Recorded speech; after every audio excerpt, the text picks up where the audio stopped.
So all of this lives right up here. Now when you fire up the StudioLive mixer, you'll be automatically in this screen. If for any reason you're not, then just press effects and you'll be right here. Then you just go ahead and turn the value dial and you'll get through your 50 presets and then a further 50 empty locations. Just select any preset you like and then press recall to recall that. And if you wanted to go down to the second processor, you just scroll down and you have access to those same presets. So I could select any one of these and hit recall. So you have two separate effects processors, A and B, and these effects come up right here. Okay, so how do I add effects to any particular channel?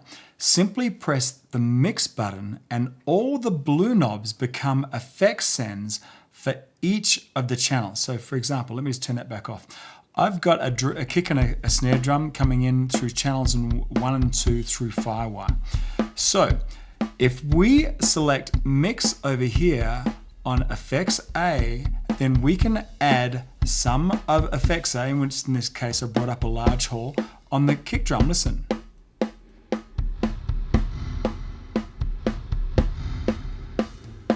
Or you could make the kick drum dry and go over to the snare drum, or in this case it's a side stick, and you're adding varying amounts of processor A because effects A is set up to mix over here. I've got effects processor B set up with a ping pong delay. I'll hit mix there, and now we have a bunch of that echo on the snare drum or on the bass drum. So again, just select the processor that you want, and these all become effect sends for each particular channel. The kick drum or the snare drum. So what are all these controls up here in the two effects? Well, first we have an overall level of the effects with their dedicated knobs right here, along with a mute button to completely kill the entire effect.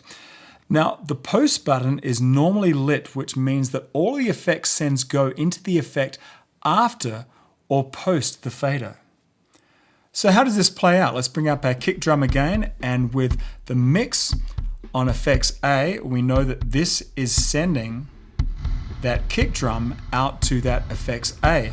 And because it is post or after the fader, if I bring down the fader, the effect will come down too, right? This send, even though we have it all the way out, is happening after the fader. So if we kill the fader, we'll kill that effect. It rides, basically, this send, because it's post this fader, is riding along with this fader. Now compare that to setting this to pre, then I should be able to bring this whole fader down and you can still hear just the effect. The dry kick has gone away because we brought down the fader, but because this send is set to pre, then it doesn't matter where this is, this send will be basically independent of this fader. So post, the effect tracks with it. Pre, it doesn't. So, really, why would you do that?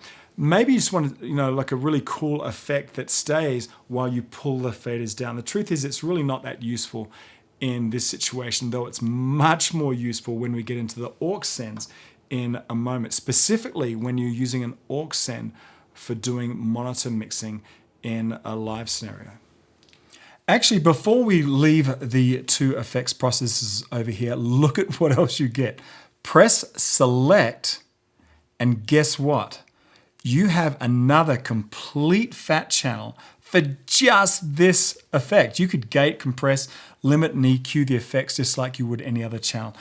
Little overkill there, but very cool to have just the same.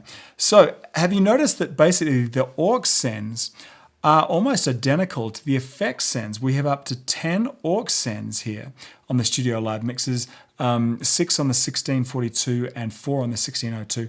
And their job is to siphon off varying amounts of each channel to someplace else.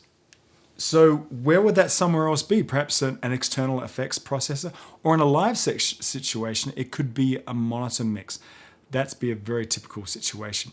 So if you were to do an external effects send, just connect aux 1 out to an external effects processor and then return that back into the mixer. Let's see how. Okay, connect a cable from the aux 1 out to the input of your external effects processor and then connect the return back into the mixer. You could do that with basically any old channel you like, or use the dedicated aux inputs, the aux returns on the 4-bus mixers. The 1602 doesn't have this, so you'll have to do this with a regular mixer cable. So again, the aux out goes into your external processor, and then that gets returned either in a mixer channel or the dedicated aux inputs on the 4-bus mixers. Then once that's done, you can add that effect just like we did with the effects processors over here.